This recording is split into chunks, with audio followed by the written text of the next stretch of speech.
And for more discussion on this, I'm now joined by Liu Zhiqin, Senior Fellow of the Chongyang Institute for Financial Studies at Renmin University of China.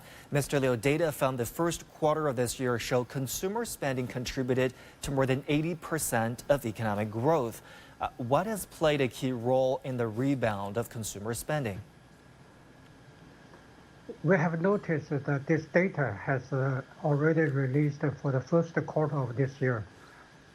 80% or 83% of the contribution to the growth rate is very special and satisfied.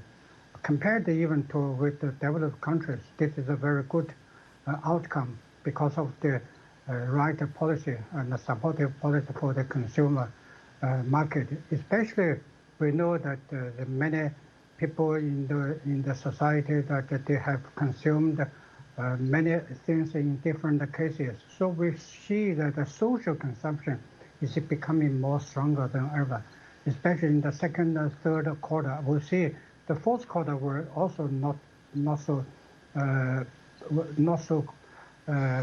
pessimistic because compared to the first quarter. So we see that the whole year the consumption contribution will remain very high rate, very high percentage. So we see that the good expansion of this consumption to the other areas, especially for medical care, education, information supply. So we are very optimistic for the future. And the Central Economic Work Conference, which set the tone for next year's economic roadmap, has prioritized science and technology innovation as a key factor in industrial upgrading. How will the country amplify its support for innovation in the next year? I think we should pay greater attention on the more efforts, especially in the policy making, because we need, as we always reiterated in different cases, we need a really very strong, specified, unified, comprehensive policy to support the science and technology innovation, because this is the key element for driving our economic further development.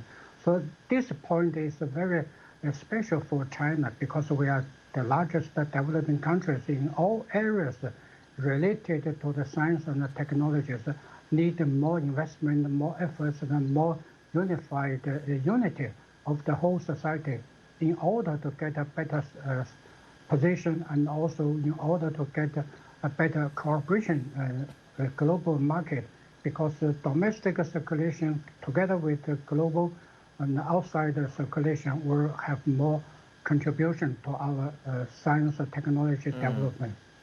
And Mr. Liu, bear with me here on our program. I'll be back with you in just a moment.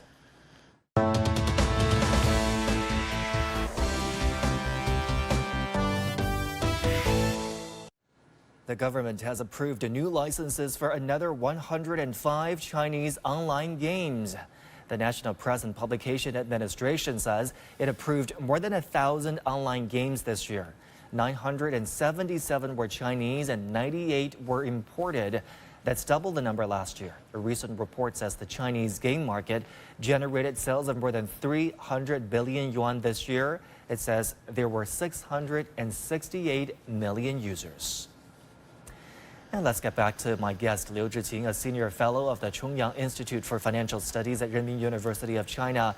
Mr. Liu, twice as many online games were approved this year than in 2022. Why the surge? I should say that this have a very good reason that to search in this online game. As we know, the online game is very special. It's so popular in China, not only for young generation, but also for senior, for aging people. And of course, for the middle age, people also like the online games, not only because for the funny, not only for the entertainment, because the online games represents the level of science and technology level of one country.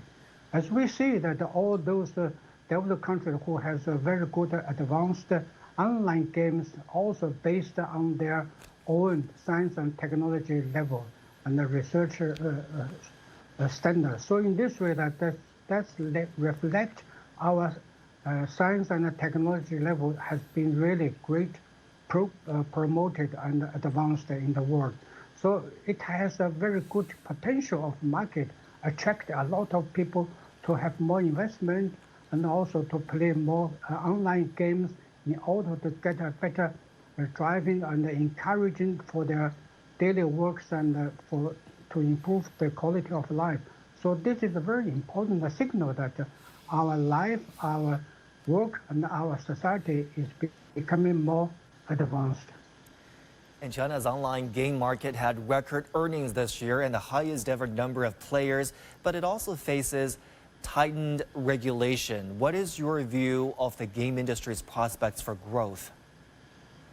Yeah, the online game is a coin, two sides of a coin. One is positive, the other could have some shadow and a negative impact. This is a very normal, logical.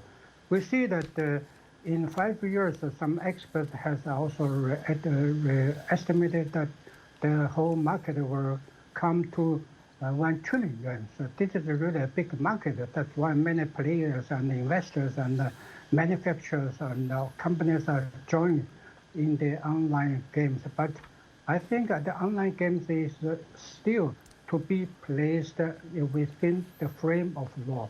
Because the online games will have some problems. For instance, in some countries, they have some violence and they just make some other propaganda against the society, against the justice.